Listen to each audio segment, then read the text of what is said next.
All right, well, it is 3 p.m. Let's go ahead and get started. Hi, friend. Bless you. Come on in. Welcome, and thank you for choosing Math Airlines today. Today we are going to be redesigning math materials from margin to margin.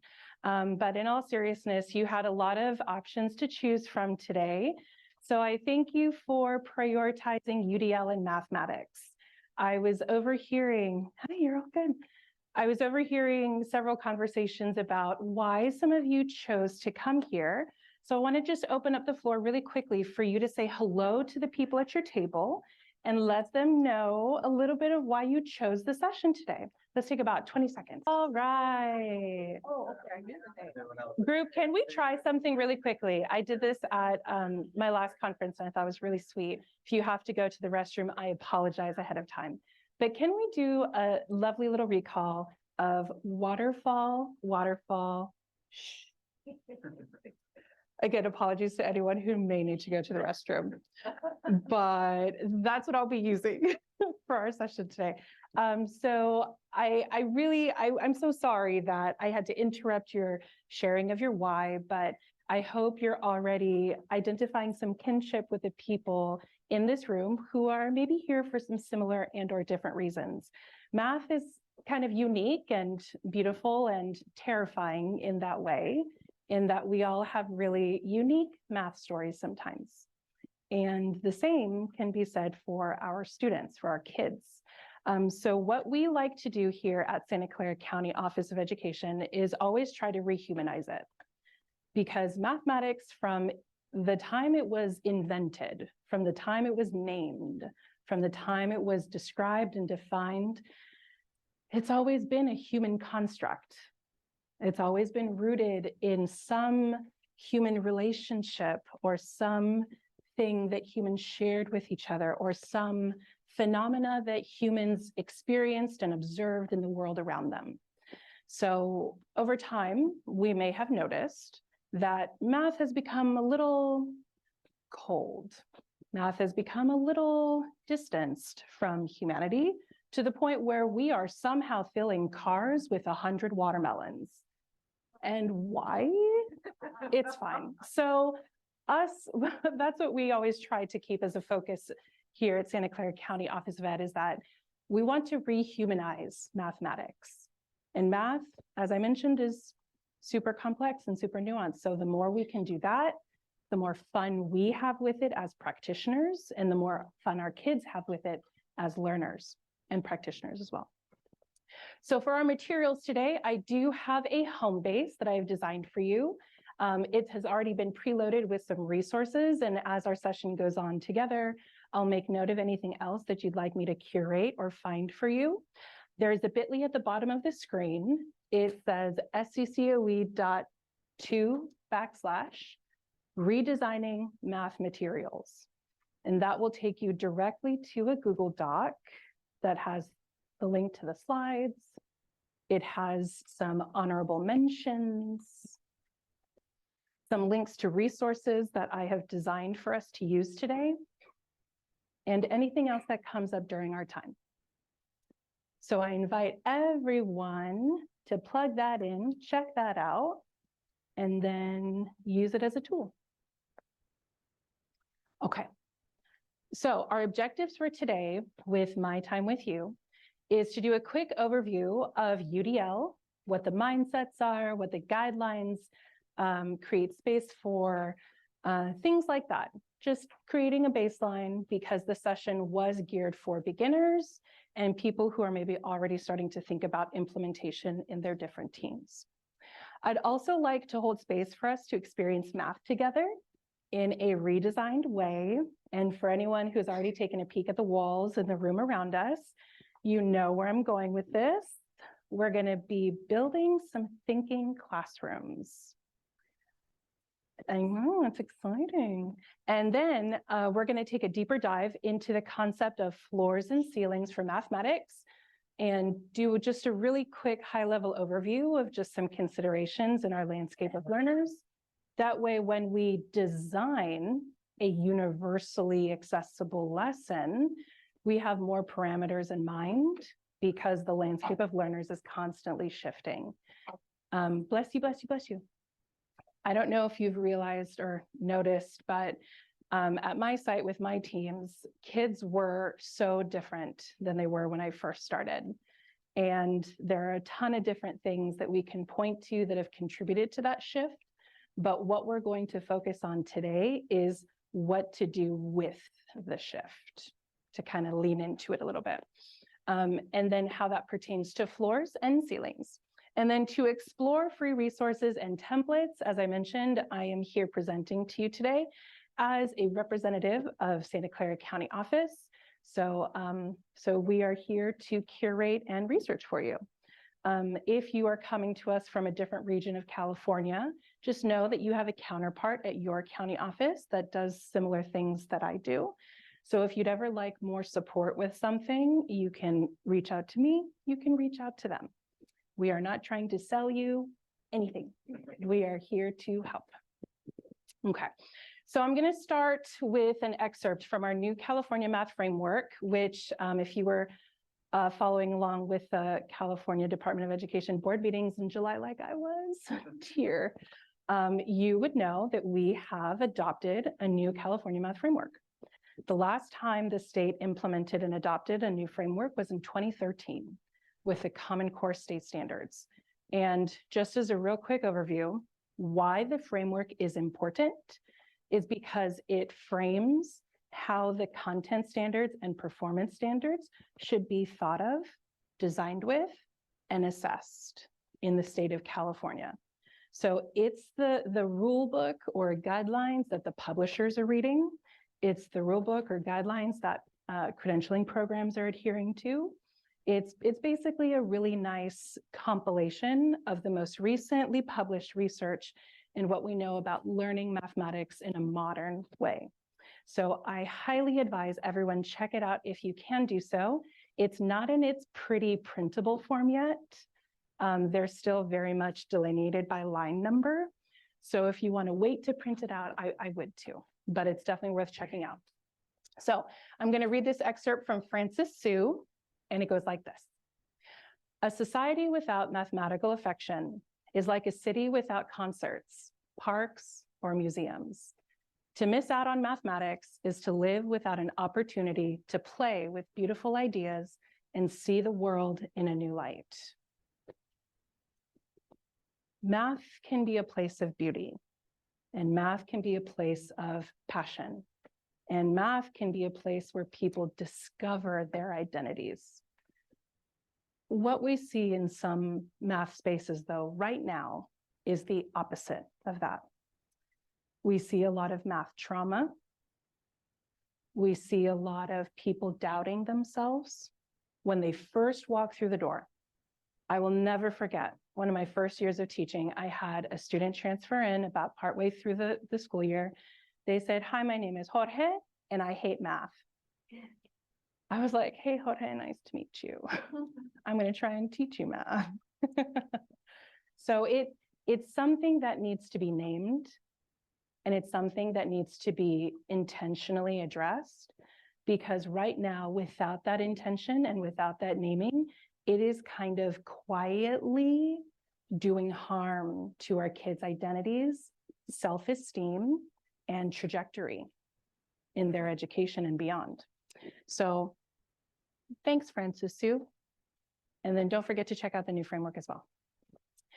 So let's go ahead and do a brief UDL overview of what we can do about our current math reality in some of our math or teaching teams. I want to just very briefly go over the foundational concepts, even though we could dedicate this entire session just to these three. But we're going to hold space, and I'm going to kick the can. And if you haven't dabbled in this yet, there's a ton of material out there to do deeper dives into each and every one of these foundational concepts. So I'll name them, I'll describe them very briefly, and then direct you to our home base if you'd like more information. So UDL foundational concepts, that the barrier is in the environment, not the learner. I need everyone to take a deep breath with me.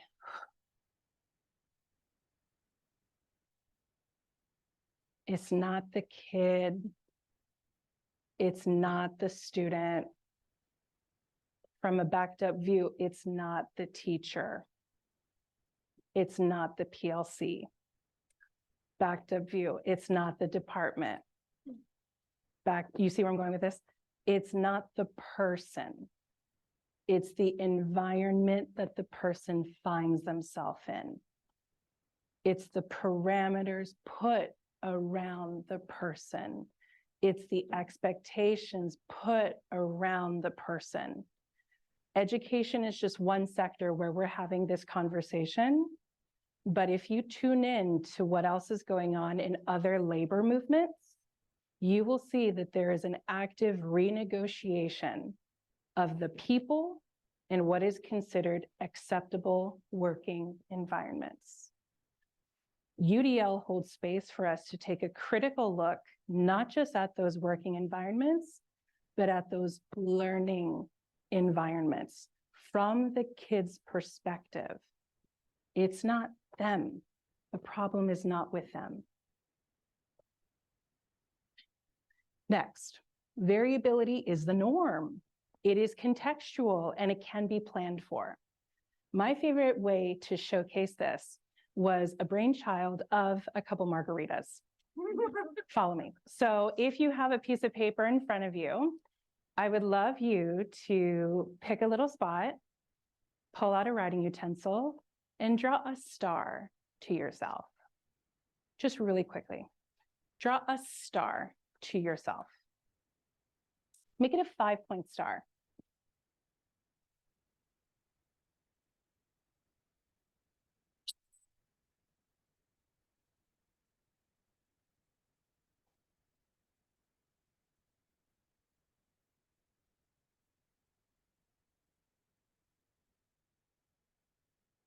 Have you seen this before?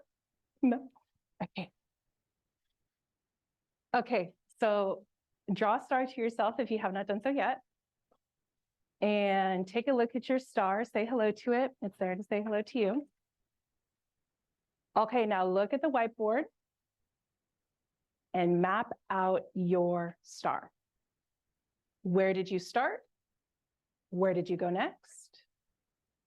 And where did you go after that? What was the numerical order of how you drew your star? Draw yourself another star if you want to remind yourself again. How did you draw your star? Thinking back to some of your childhood, maybe even, who taught you how to draw that star? Did they draw it the same way? Just curious.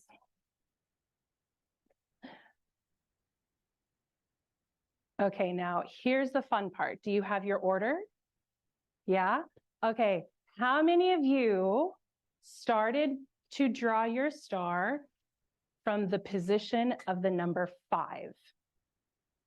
Okay, now look around. Hands down. How many of you started to draw your star from the position of the number 1? Okay, hands down. How many of you drew your star starting from the position of the number 2? Ah, hands down. 4? Ooh, hands down. 3? Ooh, hands down. Isn't that cool? It's a star. And there were all these different ways. And it was just casually existing in us in that way. And a couple margaritas brought that out. Like, what? So just as a little thought exercise here, if we are so varied in how we draw a star, how varied do you think we are when it comes to mathematics? Like that is the realization. We don't need a couple margaritas to think about that, but wow, why not? Listen, there's our keys. No, just kidding. Local people, you know, industrial strength margaritas, limit 2 per person. If you're here for the conference, you're welcome. Okay, so variability is the norm. Variability is the norm, and it's casual, and it's not always visible, and it's deep, and it's nuanced, and sometimes it's cultural. And sometimes the kids don't even realize that about themselves. They don't even notice the beauty of the tapestry in the room. Because let's be honest, how many opportunities do we get to create sometimes that celebrate that? It's not often. Even our textbooks, our math textbooks, how often do they create moments to celebrate that? So if you're, Ellie, I'm going to use you real quick. If you're the Ellie who starts at the number 3, and the textbook is designed to model starting from point 1, how is Ellie going to feel? Wrong. Right. How is Ellie going to move through that learning? Failure. So if you have a little who's feeling wrong, who's feeling anxious, and who's feeling like a failure, how likely are they really to access that learning? Going back to the keynote earlier, I was able to catch a little bit of it. He mentioned the burden of waiting. And how when you have learners that are made to wait, many times practitioners don't notice or don't clock it until the table is flipped. That's the tell. But should it be? And so that's where we start to get into this dance of us and our math materials, because it really takes a critical eye to look at the math materials that have been adopted by teams, implemented in departments, and then troubleshooted in PLCs and in individual classrooms. But at the end of the day, no one book can account for us or them. So right off the bat, that's what we're working with. It's a tool, it's a resource. We need to find a way to design with it, with the understanding, the critical understanding that the role it serves is part, just as a part of the learning experiences that we can design. Okay. The last one, the goal of UDL is expert learning. Now, for those of you that haven't done the deep dive yet, how I can summarize this is that we would love to see our kids learn how to learn. And what's kind of wild is that if you teach taller littles, older littles, high school littles like I did, they're already teaching themselves. They're already teaching themselves a ton of stuff that they don't even tell us about. And the speed at which they're learning in other ways is sometimes way faster than the learning experiences that we design in our classrooms. So already that's a tell that this flavor of learner in front of us has a different learning preference than what some of these spaces are designed as. That's already a tell. And if you were ever wondering, why don't you go ask one of them next time? But asterisk, who knows what they're going to say, what they've taught themselves recently. Maybe be like, what's something school appropriate you've taught yourself recently? And then go from there. But ask them, just ask them. Because they're still so curious. Ask them, what have you taught yourself recently? And how did you do it? And what did you enjoy about it? And where are you at with it now? And where do you want to go next? They'll tell you, whether it's about guitar or whether it's about braiding or whatever it's about. Yeah, so those are the 3 UDL foundational concepts. All of the design moves and templates and resources that I'm going to share with you today are predicated on these 3. So where do we go from here? Well, there's quite a bit of science that we now know. And I've listed Jo Boaler as an honorable mention with her limitless mind. She's also one of our authors from the New California Math Framework. There's quite a bit of wisdom collectively here in this room, as well as the university bodies around us, because she's just out of Stanford. She's super local. So check out that information. There's a ton more. But where I'd like to get to next before we do a little turn and talk is what the UDL guidelines give us the space to do. Because those fundamental concepts earlier are really framing of the mindsets that we should have when we go into this work. The UDL guidelines create the pathways that we can go and explore what we can do now that we have those mindsets. So you'll notice here across the top that we have engagement, representation, and action and expression.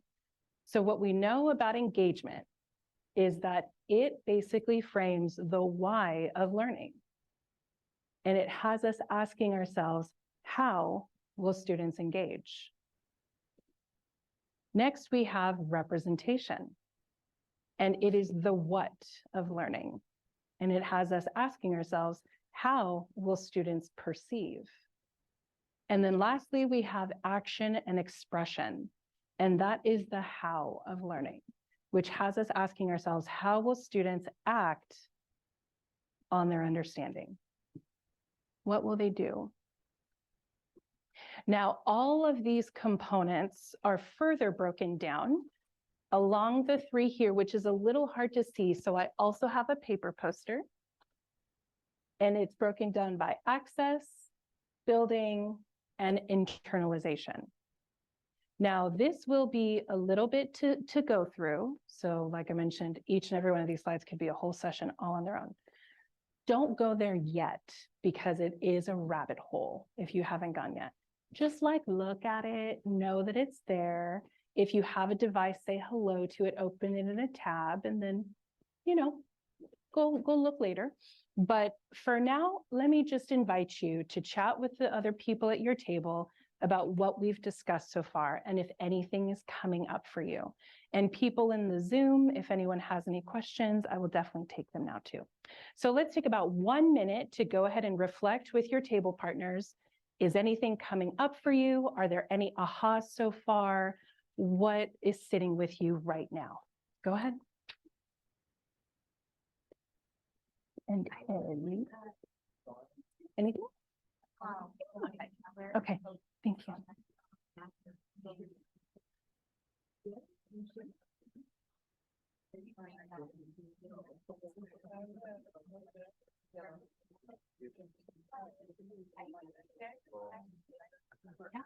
There, the link on the whiteboard, it has the link to the slides. It has the link to like all the resources. And then if anything else comes up, I can add it to. No, so it's go on. Oh, thank you. Do you work with that? No, I'm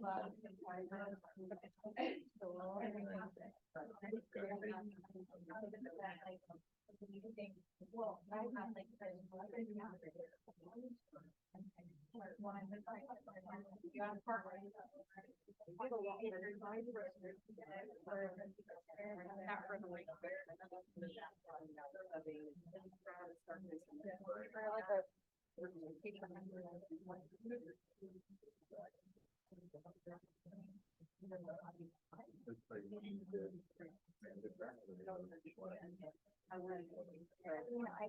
imagine myself on my spectrum there. I had it and I'm doing a lot of project-based stuff. So that's like, yeah, when you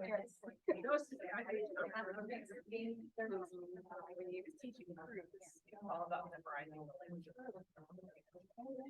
How you doing? I'm good. My name is Jorge, and I do like math. Oh, yay. I'm so glad.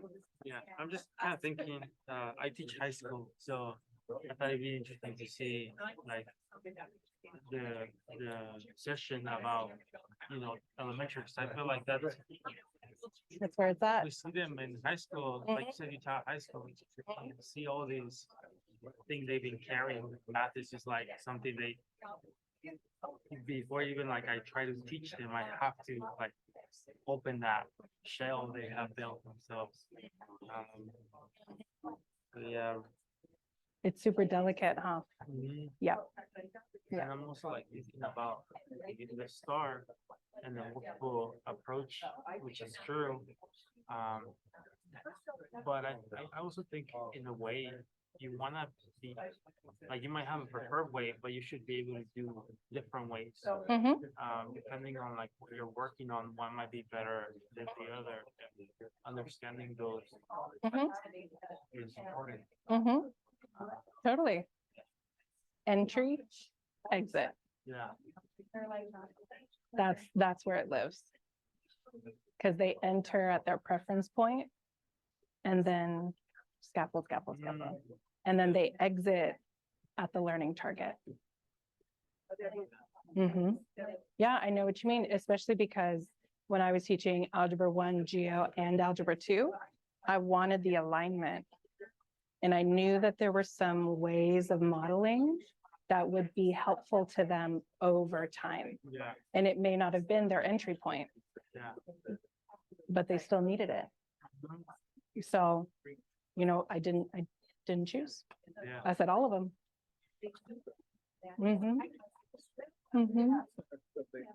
Thank you for sharing with me. All right. Waterfall. And we're going to watch some videos to kick off the thinking. Okay. So here is the first video. And you can go ahead and come up closer to the screen if you'd like. There are no spoken words here. It's just all acting.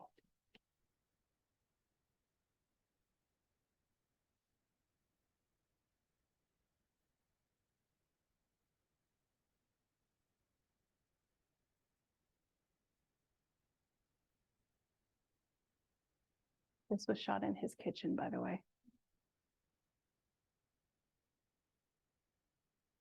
I think our kids could do it faster on TikTok. Just saying, culturally relevant.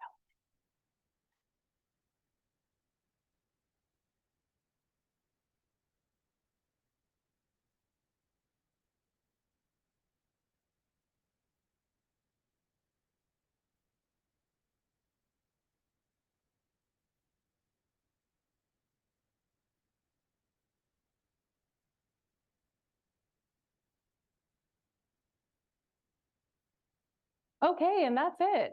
So go ahead and have a conversation with your group about what you noticed and what you wondered. Take about 30 seconds.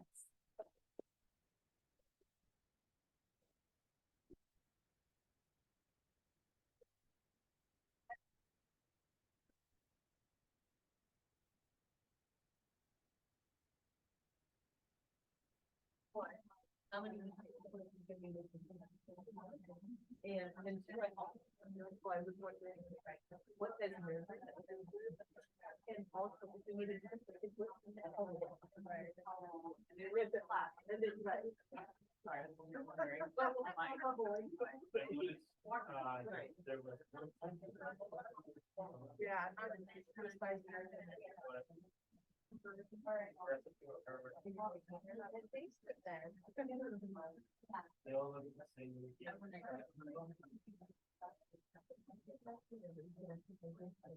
or if it's too much water.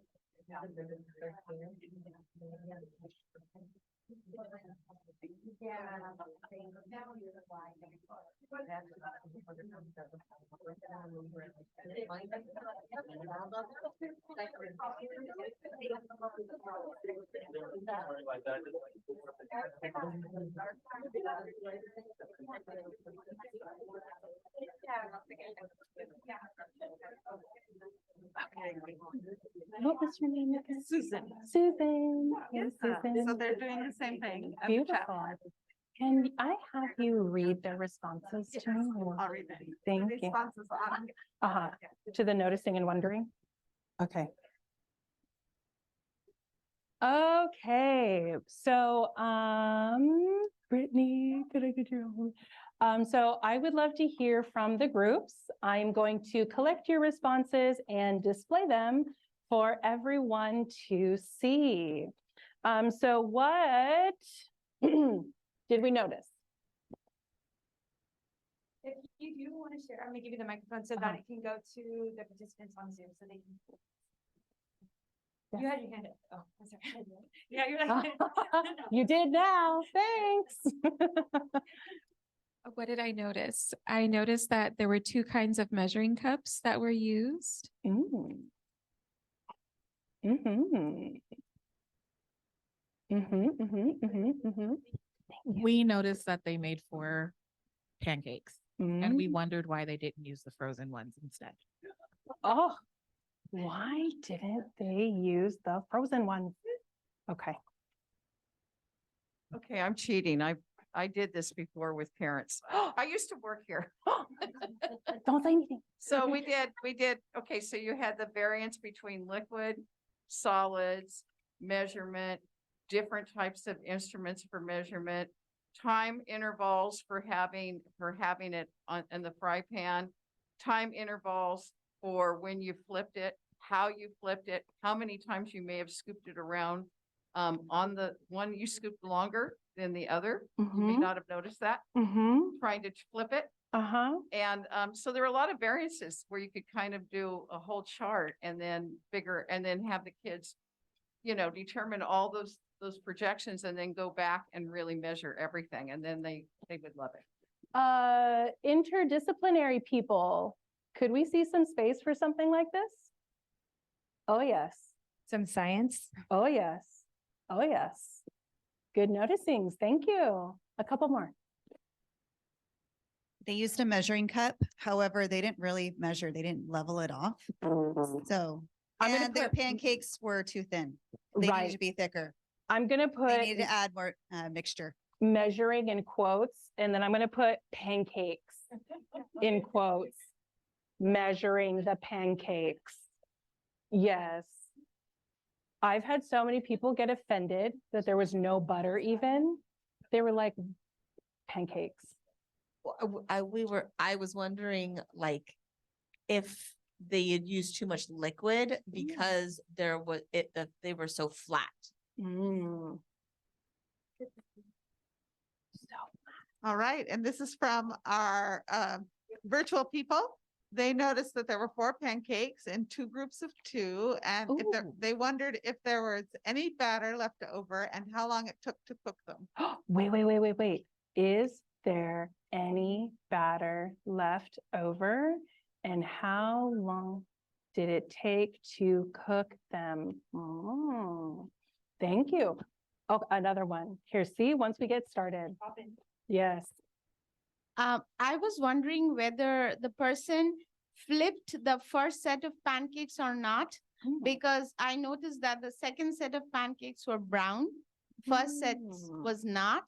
So probably that I was wondering whether they flipped the first set or not, and they flipped the second set. Right. And then got creative with the editing, but we caught them. Yeah, we caught them. You're so right. We caught them. They thought they were being sneaky. Okay. So putting our math teacher hats on, which of these questions could we pursue mathematically in our classes, like right now, if we were to keep going with the lesson? Because all of these questions are good.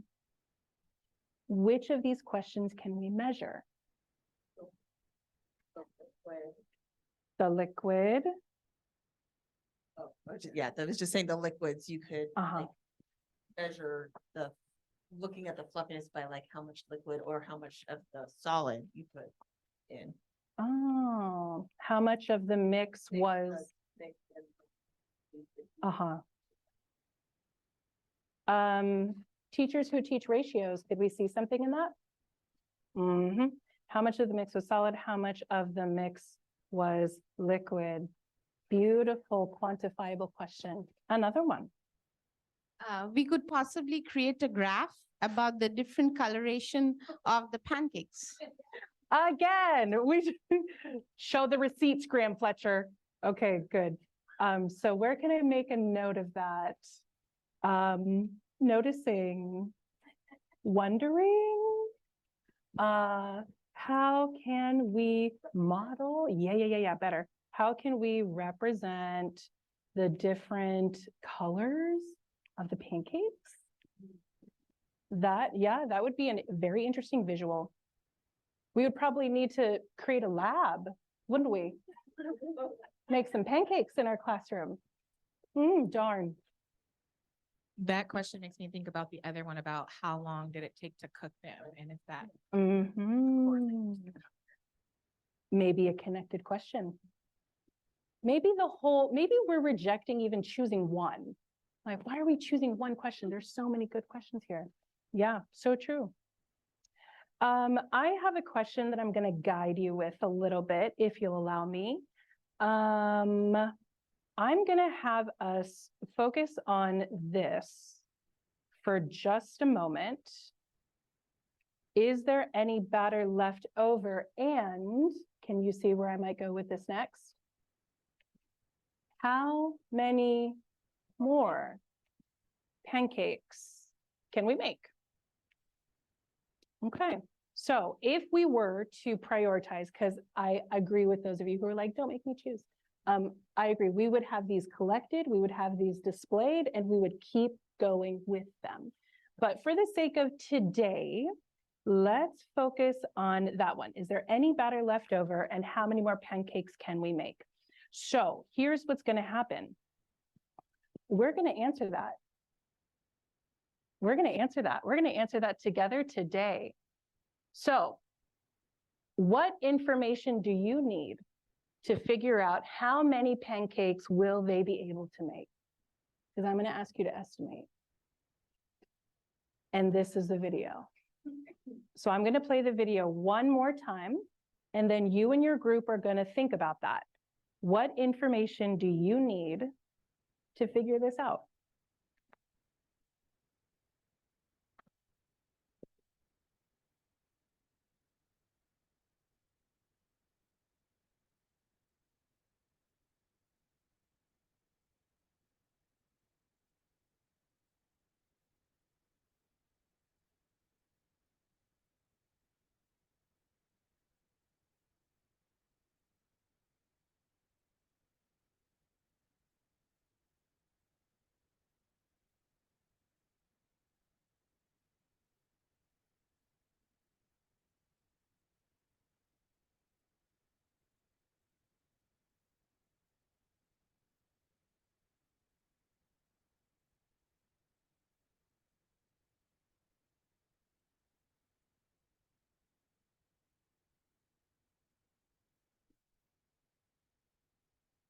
Okay, go ahead and have a chat. Let's take about 1 minute.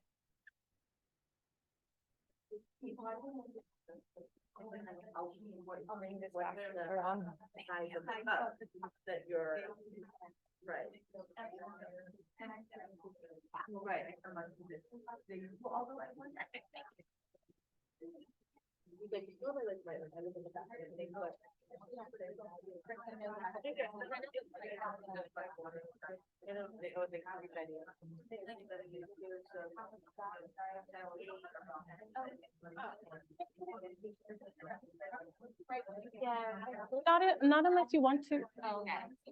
Not unless you want to.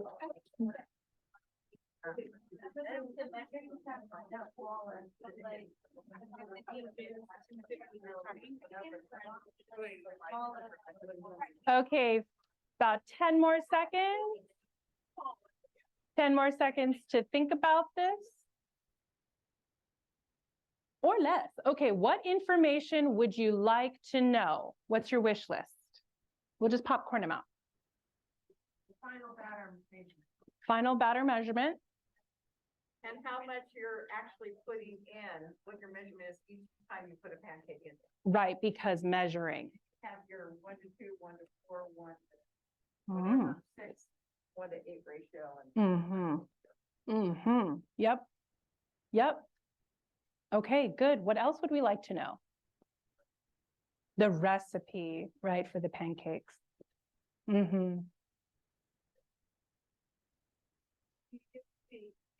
They can't hear. Oh, yes. How about I'll rephrase. Yes. Okay, any other wish list items? Hi, Hushi. Is Hushi still outside? Come in, Hushi. She said no. Okay. For those of you at home, she said no. Okay. So how about this? Is anyone curious about the relationship of the size of the pancakes to this question? Did anyone make a noticing about the sizes of the pancakes being different as well as the coloring of the pancakes being different? Interesting. Interesting. Okay. So how about this? Oh. Oh, yeah. Okay, so we're cooking for a cabin after this. We're cooking for the classroom next and then the party. Okay, I love that. That's a good question. So how about this? Is this information helpful?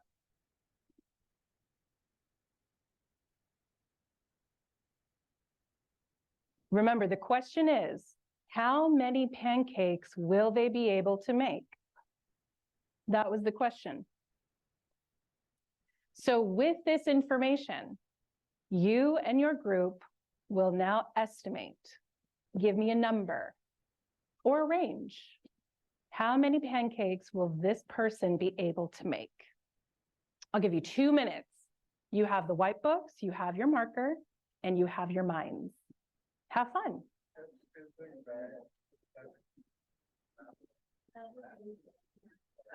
7 inches across, I think. 7 inches across and 1 inch deep is what is left. That's what's left after those were made. Okay, I'm done. 2 minutes. Come up with an estimation. And you can come closer to the board too. How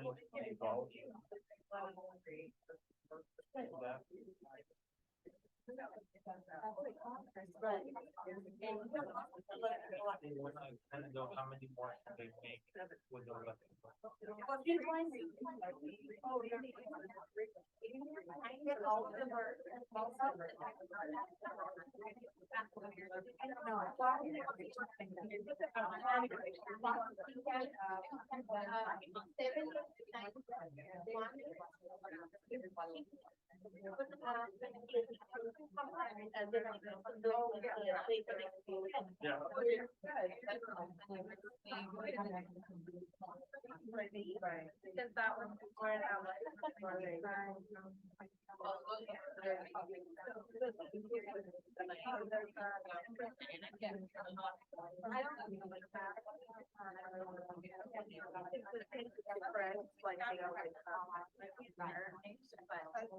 Gentle reminder that you do have non-permanent writing surfaces and a pen if you're the type of thinker who would like to draw their thinking.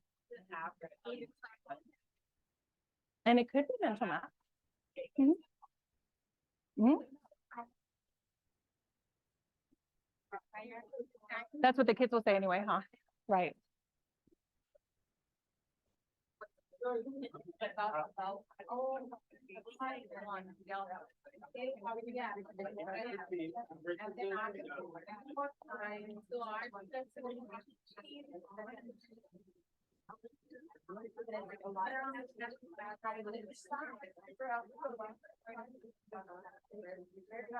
So you are giving me an estimation.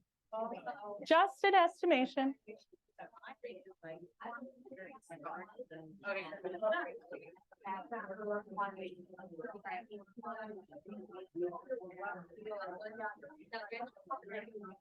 And then their measurement is 0.5 or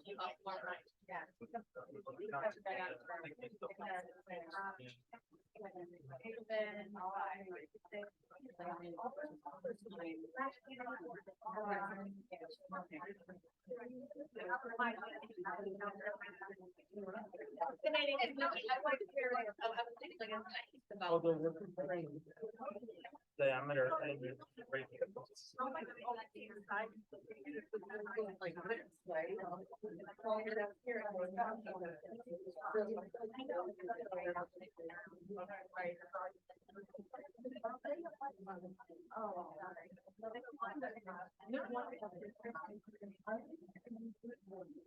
Waterfall, waterfall.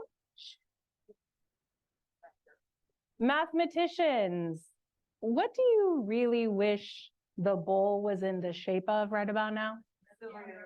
Anything except what it is. I agree. I feel for you. Absolutely. Let's hear your estimations. I did not give you nearly enough thinking time. I am so sorry about that. I am fully convinced that every single one of your posters would be full if I gave you like the proper amount of time.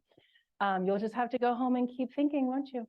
But for now, let me hear from everyone about what your estimations were. And let's start here.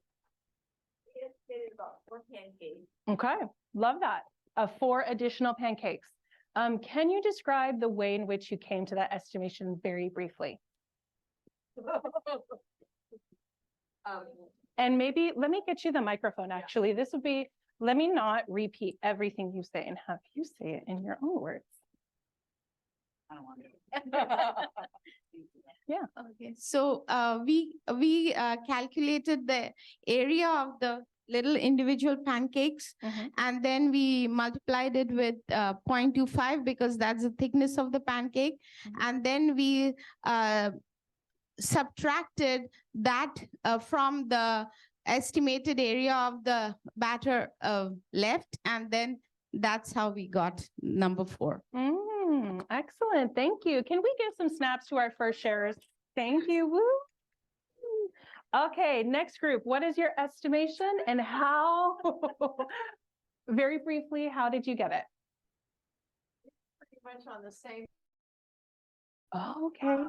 But what really bothered us was the fact that you have the variance here of the 3.25 versus 4, and we're probably even making something, if you take 4 into 7, you're making even a smaller pancake. So you're not in the same size range, but you knew you had to keep it to 1/4 of an inch. So that's why we came up with the 4. So.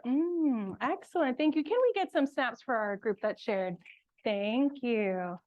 Okay, so far we have 4 and 4 and we said 4 as well. And why?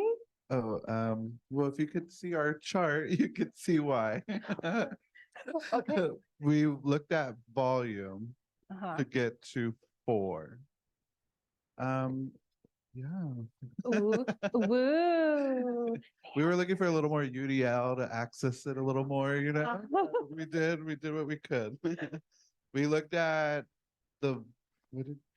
we added all the pancakes that were already done up, and then we multiplied the bowl 7 times 3. Where did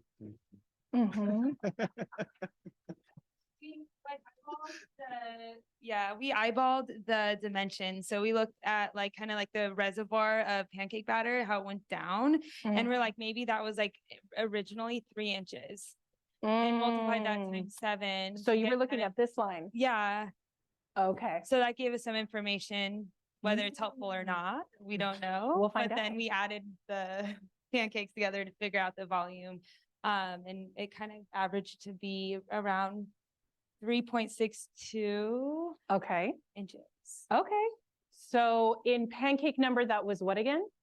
4. Okay, so 4, 4, 4. Clap, clap. Yay. Next. How many and how? What? We didn't really get that far. Okay. That's okay. Ish.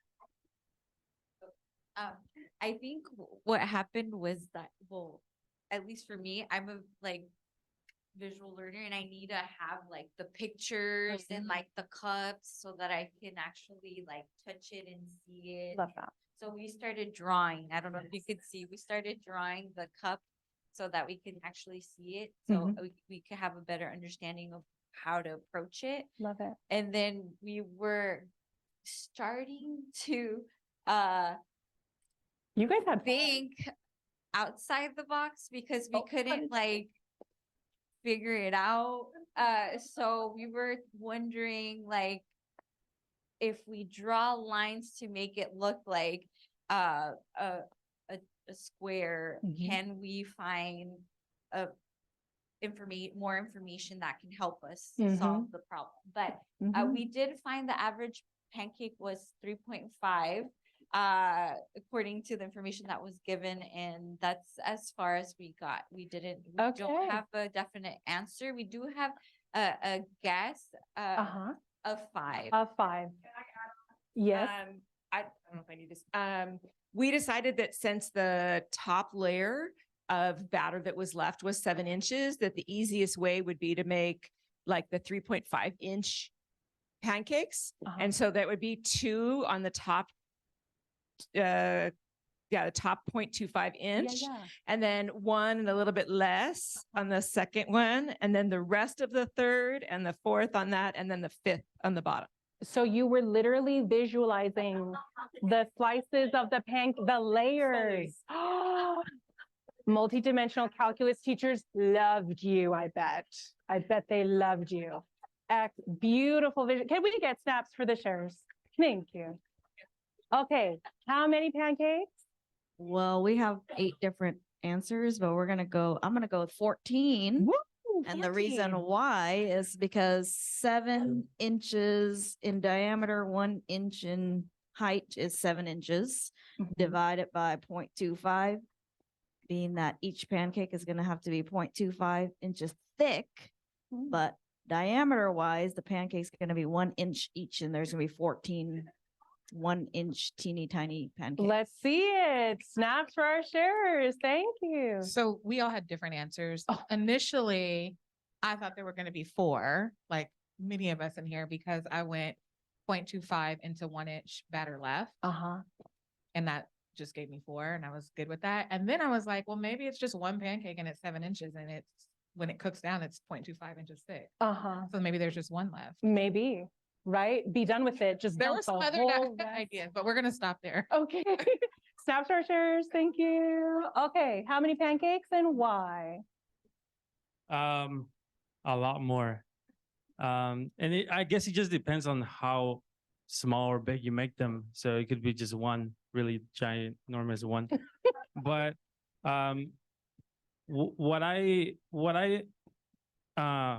was trying to convince my group to do, so I was like, okay, we're estimating, so let's pretend this is a cylinder. So let's find the volume. So using the radius of 3.5 and the height of 1, we found the volume.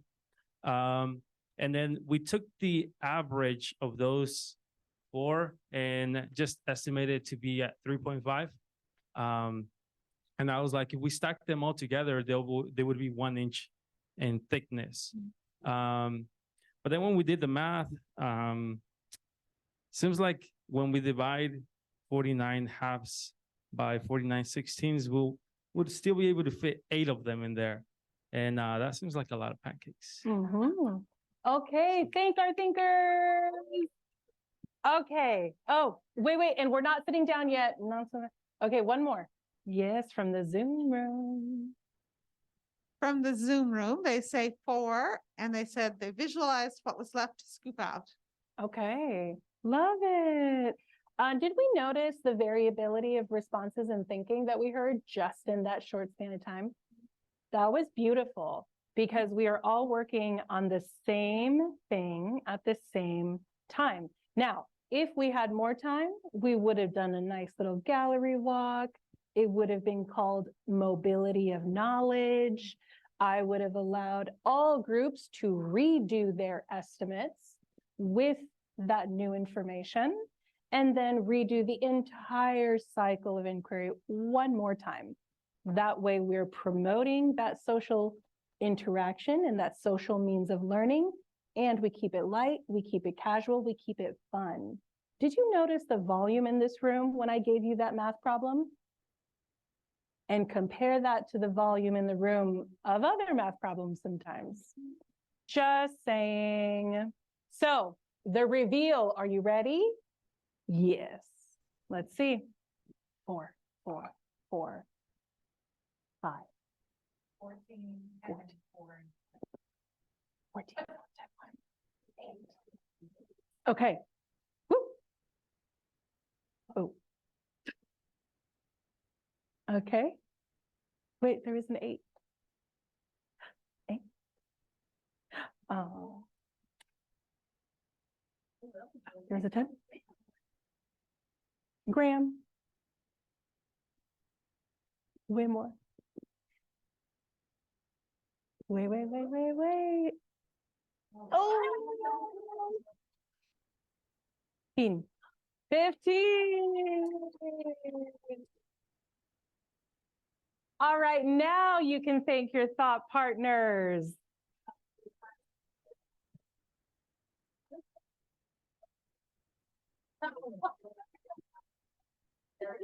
Wasn't it fun? I thought that was fun. I hope you had fun. Yeah, I'll collect the cards from you.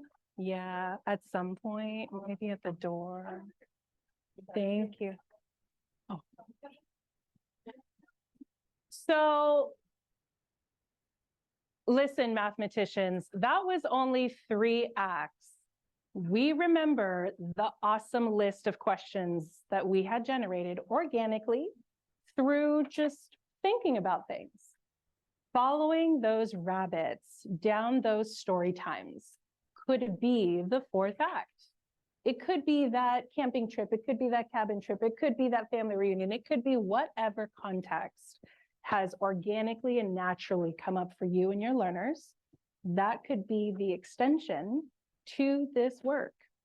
Now, I haven't forgotten the title of why we're here, and that is to see where our math materials fit into this. Now, this task was called a non-curricular task. And what it did was act as a bridge between stuff that's going on with our kids right now, stuff that they may have seen this morning, stuff that they are now thinking on their mind and are very hungry for lunchtime, whatever it is to get them engaged. This was an entry point. So where this goes from here is where the next part of the redesign can come in handy. Now, to help with that redesign, I just wanted to note one thing, and that was the progression of content standards that were embedded in this one math task.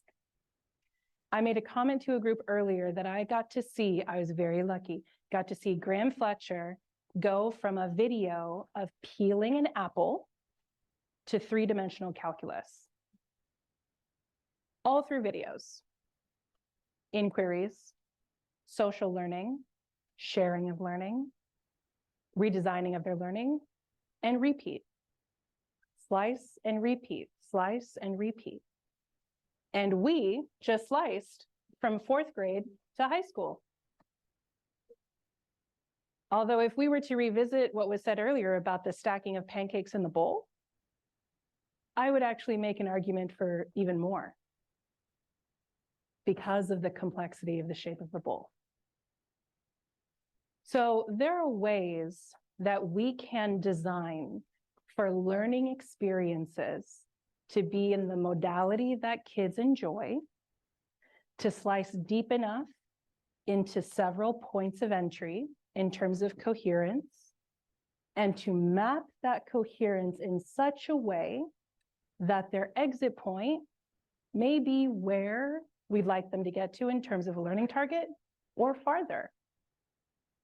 And all of this information I pulled straight from coherence mapping from Achieve the Core. And that is listed in our home base. So it's on the, it's on the home base. It's called Coherence Mapping, published by Achieve the Core. So if you have a lesson, let's say that you really are excited to do from your textbook, let's say, and let's say you want to map to that content standard. You can start with that content standard, map coherently where that comes from, and then from those entry points, keep slicing deeper into the thinking until you connect it to something that has multiple entry points. And that's why I bring this model of teaching to a UDL talk. Because I'd like you to think about this. Where was the UDL in this? How did this activity provide for multiple means of engagement? How did this activity provide for multiple means of representation? How did this model of teaching provide for multiple means of action and expression? And what barriers might your students experience with this? I only have 10 minutes with them? You're kidding. You guys, I have more than half to still go. So, yeah, so the math learning, that's right. It's the cost, but it was beautiful. So how about this? Let me send you home with this. Just keep thinking about it because you got to experience it in a really lovely, organic way. It would be the same thing with your kids, with some scaffolding, of course, but just something to note. And thank you, Ellie. It's not you, it's the time. The time is my nemesis. So floors and ceilings. A lot of people like to use the floor and ceiling shtick. I am personally not a fan. Here's why. The floor is right here.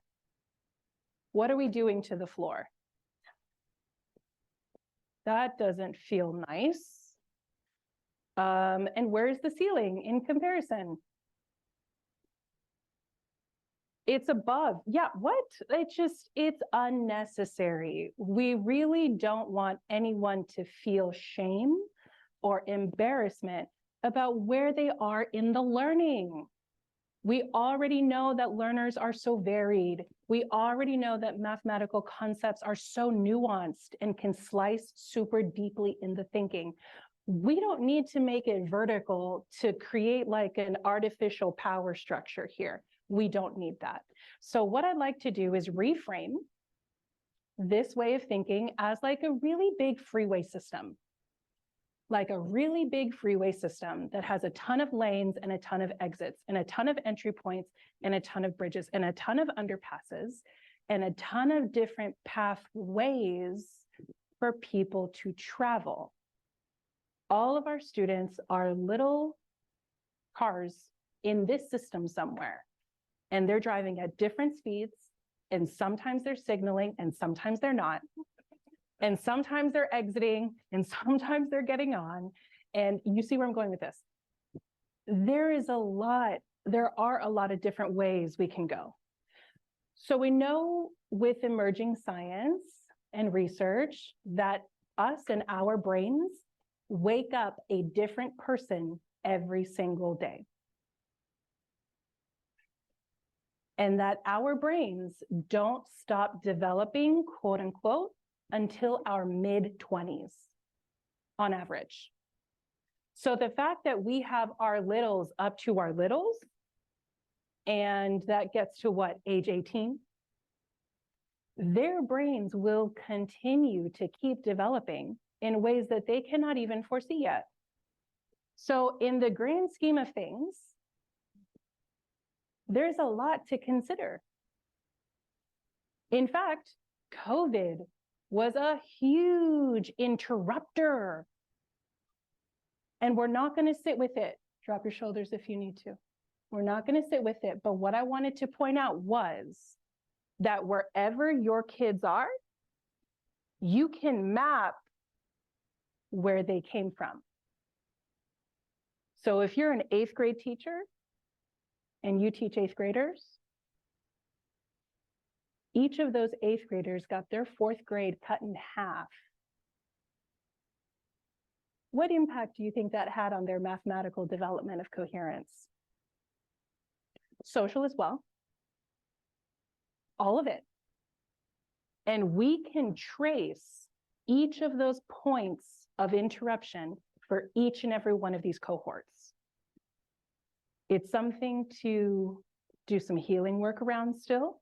It's something that we're still seeing the after effects of, and if you notice, how long will it be before the last cohort cycles through?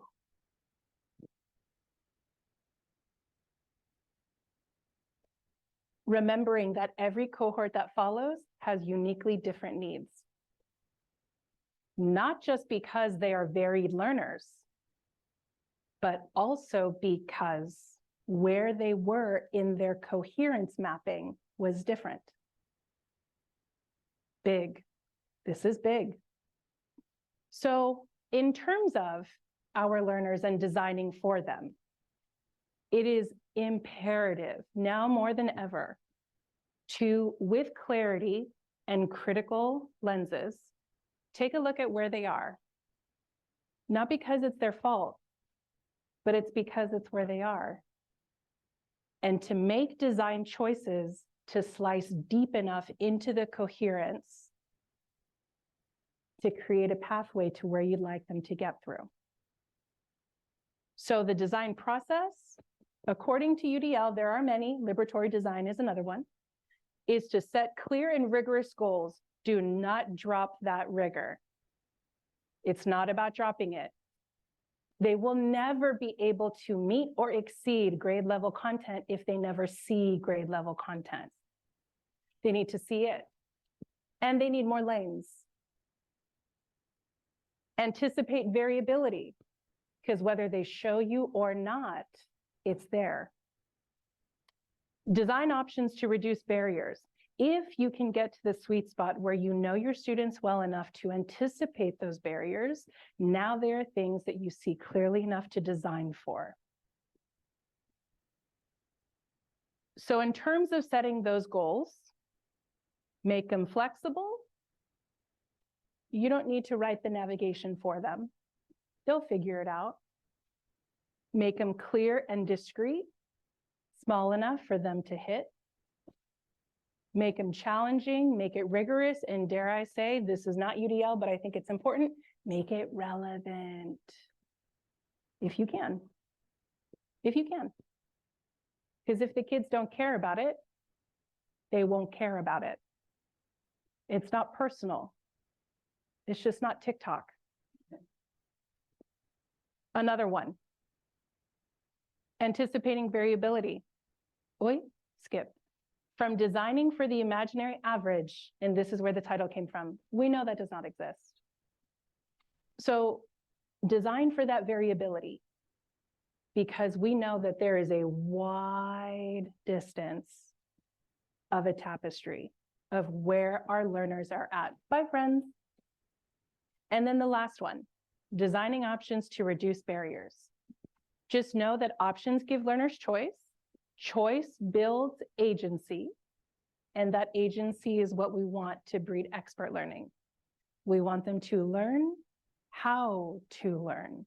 We want them to speak and share and modify and convince. We want all of those skills in the spaces. So what I'd love you to take away, because I know I'm running out of time here, are some templates and resources that I've curated for you to help with this work. Because this is a lens that takes quite a bit of time. And that's why I mentioned the PLCs and the departments, because you cannot possibly redesign all of your lessons without help. You cannot redesign all of your assessments without help. There is a wealth of knowledge in teacher teams. You should tap that.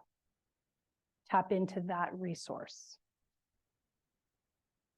So just things to think about. It's not fixing the student, it's fixing the lesson. I gave a checklist in link form on this slide. I don't know what slide number it is, but it's a lesson look for. It's linked on the home base. 42. Thank you. Slide 42. And it basically creates just things to look out for in terms of engagement, representation, and action and expression. Now, that's high level. Let's say you want to focus on just a component of the lesson. that seemed to be a little problematic and didn't land the way you wanted it to. Here's a redesign template where you can reflect on just that one thing, just that one part that went sideways. And then really spend some time thinking about the barriers that were present for your kids and the options that might help them. Journey mapping. Everything else has kind of been theory land up to this point. Journey mapping is a very nice tool when you can do the lesson with the kids and gauge how it went.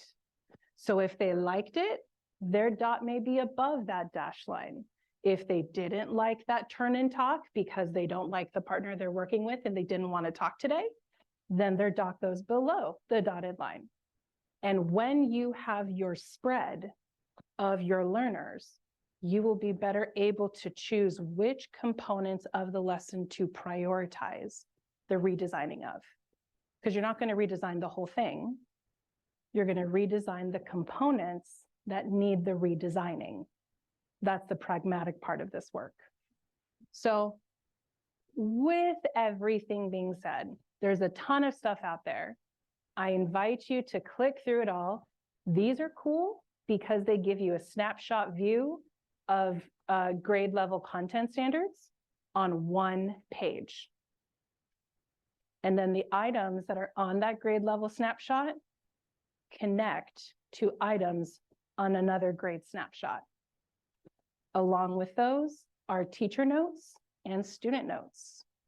And it's all free. And it's all already made. So for anyone who wants to start playing with coherence mapping, this is a good place to go. I highly recommend you check it out. As well as Kaplinski's depth of knowledge matrices, because, you know, we want to fit a whole grade's worth of math on one page. You can't always go as deep as you'd like to go. So an additional consideration. More resources as well. And you know what? With my last minute, I think I'd like to end here. There is more, but you can look at it later. I would like to remind everyone in the room of how to be a math person. Can someone just read step 1? And step 2? Done. We're mathematicians. Thank you for joining me today. And good luck with your UDL and math journey. Some courses, check them out. They're all free. Talk to you guys later. Thank you.